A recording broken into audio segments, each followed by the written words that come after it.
So take the lid off, literally take the drum out like that, turn it upside down, in there, give it a bang on the bottom.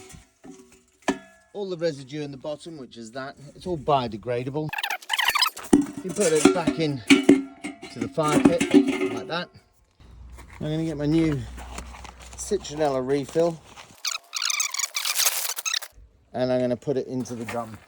It could be cracked and stuff, so just hold it all together, drop it in there, nice and easy. I'm going to put that back in to the fire pit